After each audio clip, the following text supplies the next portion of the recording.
Greetings to Doctor. We are from Group 5 and we're presenting our topic on plastic policies in ASEAN. Plastic provides convenience, hygiene and affordability to any consumer, retailers and businesses, which is why it is widely and commonly used in many packaging, products and businesses. Marine plastic litters, which are found in the ocean, 80% of which originate from land. Its physical and breakdown form, microplastic, causes harm to the marine life and is dependent. ASEAN records the highest amount of plastic with the most polluted rivers. The purpose of our study is to review and understand the current plastic pollution in ASEAN, its limitation and delimitation, SWOT analysis, and the solution and recommendation. The study of marine plastic policies gives us a perspective regarding the current plastic policies and its gap in the ASEAN region, and to create a clearer understanding of future marine plastic policies to be established. The framework of this study is to begin first with background research and its relevant literature review, then we move on with the limitation and delimitation, followed by SWOT analysis, and lastly the solution recommendation in ASEAN plastic policies. For the background information, it was noted that ASEAN does not have any clear policies regarding plastic pollution. However, with the recent increase of plastic pollution rates in the ASEAN region, multiple members of ASEAN formed plans to overcome their plastic pollution problem on a national scale. From all the ASEAN members, the most significant plastic pollution sources are from Thailand, Indonesia, Philippines, and Malaysia. For Thailand, in 2017, two policies were introduced. The first is to encourage the use of environmentally safe packaging, while the second improves the plastic waste management efforts. In Indonesia, an action plan was generated by establishing a tax for plastic bags and allocating funds to clean the rivers because of plastic pollution. Besides that, the following legislation was also enforced to provide guidelines and goals to track improvements. For the Philippines, the government has to conduct surveys on waste characterization. However, implementation is weak. But eventually, the Philippines did enact the following law to improve the waste management, waste prevention, and recycling in the country. Malaysia has made many efforts to reduce the plastic pollution by establishing recycling facilities. However, there is a threat from illegal plastic imports. This caused the establishment of the following act, which transfers management from local authorities to federal governments to improve efficiency and monitor plastic imports. Besides that, Malaysia also drafted the following plan to reduce the use of single-use plastics like shopping bags, food trays, and straws. However, even with all these efforts and plans, plastic pollution is still rising. Hence, more studies and effort has to be made to identify the key problems so that a proper policy can be established. Poor enforcement is one of the challenges encountered in enforcing a plastic initiative. Philippines stands as the third largest contributor towards plastic waste and poor regulation of waste characteristic surveys due to weak enforcement implementation. In Vietnam, the lack of enforcement has resulted that plastic bags were still widely used, compelling Vietnam government to consider an amendment to increase 400% in plastic bag tax. Poor enforcement in Malaysia, Indonesia, Laos, Philippines and Thailand did not stop nor discourage the open burning and illegal dumping in these countries. Myanmar burned for 14 days after a fire broke out at the landfill as a result of open burning. In Malaysia, there was no enforcement over the nationwide ban on plastic straws in 2020. The lack of comprehensive data in the Philippines on the production, consumption and disposal of single-use plastics and plastic packaging have further hindered and obstructed a more efficient legislation of planning.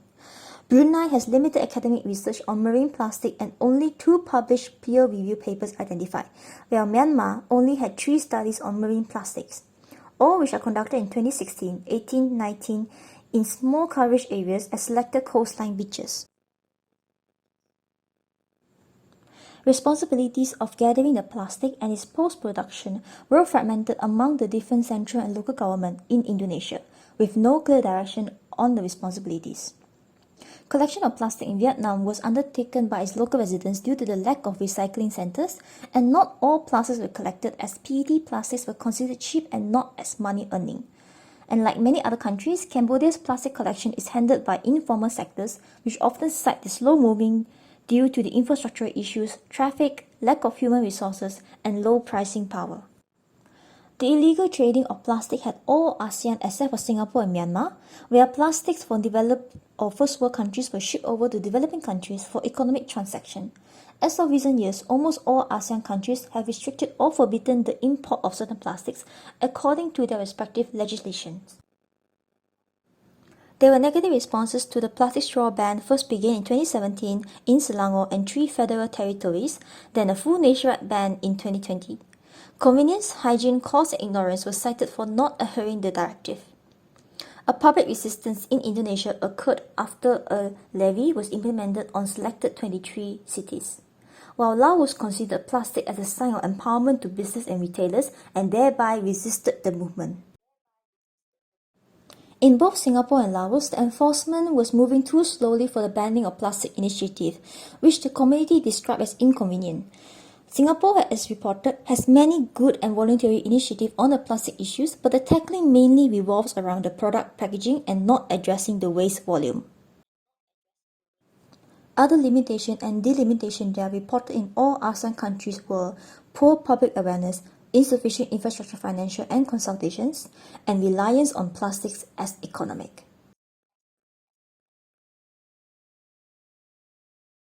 For the SWOT analysis, we have the strength, weaknesses, opportunities, and threats of plastic policies in ASEAN. For the SWOT analysis, for the strengths, we have the collaboration of the ASEAN countries. It was announced during the 34th ASEAN Summit that 2 documents were brought forward to encourage the protection of the marine environment from plastic pollution. These documents include the following. With that, the ASEAN members began efforts to reduce plastic pollution on a national level. Next is the financial aid from NGO sectors. The involvement of NGOs could secure the funding needed to reduce and abolish plastic pollution. Finally is education. Education regarding plastic pollution is increasing with multiple campaigns and sport-related events to promote the anti-plastic notions. Hence, when the public is educated about the dangers of plastic pollution, they will then also be encouraged to reduce the use of single-use plastics in their household. The weaknesses, there is weak implementation of laws. According to Chen et al. 2021, in Indonesia, implementation is weak because they have less financial aid, human resource, and also poor institutional capacity. For Indonesia, the law is not clear and does not have proper guidelines, so this makes it very difficult to adhere and punish the individuals involved. Besides that, there is also a weak and fragile supply chain. Currently in Malaysia, suppliers prefer imported plastics because of the guaranteed supply, lower prices, and larger volumes. The suppliers who are involved are money-minded because they can save money by importing plastics when they are buying in bulk. The opportunities, many countries in ASEAN are on the road to come up with plastic policies. For example, Malaysia has a roadmap towards zero single-use plastics by 2030. This plan can be established into a policy with the support of the government, stakeholders, and efforts from the general public. Besides that, there are tons of plastic alternatives that can replace single-use plastics. Plastic alternatives include bamboo, metal, and silicone. Furthermore, we could also encourage businesses to use sustainable forms of bags, cups, and bottles. This way, it will slowly encourage the general population to join the mission to ban plastics, hence lower production of plastics, leading to lower wastage. For the threats, one of the biggest threats is the shipment of illegal plastics.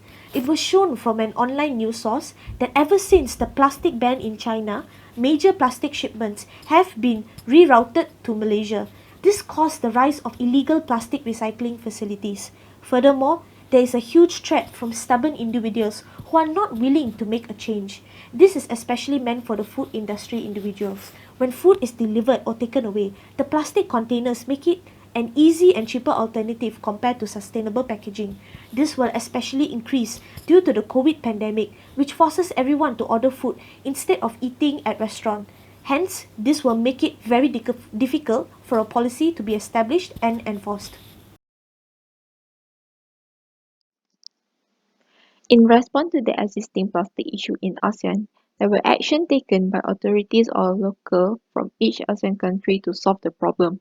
The possible solutions are strict law enforcement, public awareness of participation, and sustainable waste management. For example, the issue of importing plastic waste from developed countries Each ASEAN country has approached this matter with strict regulation enforcement. In Malaysia, the Department of Environment has restricted the imports of recycling material under the Regulation of Custom Prohibition of Import Order 2017. The approved permit is issued by the Department of National Solid Waste Management Malaysia. Approved permit is given per shipment and shipment should be completed within the validated period. Next, in 2018, ban on the import of electronic and plastic waste was enforced by the Department of Industry Thailand to prohibit the import of scrap plastic. Meanwhile, in Cambodia, the import of waste and hazardous waste is prohibited under the Regulation of Solid Waste Management Sub-Decree 1999. Both of these countries are focused on managing the domestic plastic waste. For Indonesia, they also prohibited the import of hazardous waste and scrap plastic. The policy is issued by the Regulation of Minister of Trade of the Republic of Indonesia. Second solution is public awareness. Engaging with public and local does help in raising awareness of plastic pollution. According to Zen et al. 2013, the public participation of plastic banning in Malaysia showed a positive response with 66% of consumer support for the banning of single-use plastic. Banning single-use plastic campaign produced consumers that prefer eco-friendly products, refuse and reduce single-use plastic. Meanwhile, businesses and retailers also have switched to water-activated tapes, biodegradable packaging, and paper bags. The community has changed their lifestyle by using metal straw, reusable cups, and bringing their own shopping bags. In Thailand, the involvement of the school community has established a platform to advocate on the plastic pollution issue. Besides, collaboration with academic institutions and research community encourage the students in exchanging ideas and information related to plastic consumption. Brunei has strongly pushed for the 3R practices reuse, reduce and recycle to its local community, and Laos also launched a new campaign targeting waste management to inspire and encourage people to stop littering, start recycling and composting. Moreover, the Singapore community is reusing and reprocessing the single-use HDPE bags for plastic grocery in order to prevent excessive consumption of the plastic bag. This nationwide plastic bag reduction program was conducted to prevent excessive use and public littering, prohibits the discharge into waterways, sea and polluted the green spaces. Solution 3 is sustainable waste management. Waste production in ASEAN countries is alarming as the number of waste generated by humans increases. Local governments should invest in the latest high technology to generate power from waste and upgrading the recycle facilities. Philippines, Thailand and Malaysia have implemented the waste-to-energy project and generate electricity from the biogas and methane for the community. Moreover, the greenhouse gases from the landfill can be collected to be used for generating electricity as we can reduce the contribution of global warming, ground pollution, health degradation, alteration of food chain and barren vegetation. In conclusion, plastic problems in ASEAN countries are causing large-scale impact on the environment, economic and health of the marine ecosystem. Hence, with the effort already in place, policy and law have to be established and enforced by the local government to control the issue raised in each country. Multiple ASEAN countries have come up with their own plan to increase the effectiveness of the reduction of plastic pollution. However, every individual has to play a part to really see the effectiveness of the plastic pollution reduction effort in the ASEAN region. And this is the references. And that's it from Group 5. Thank you.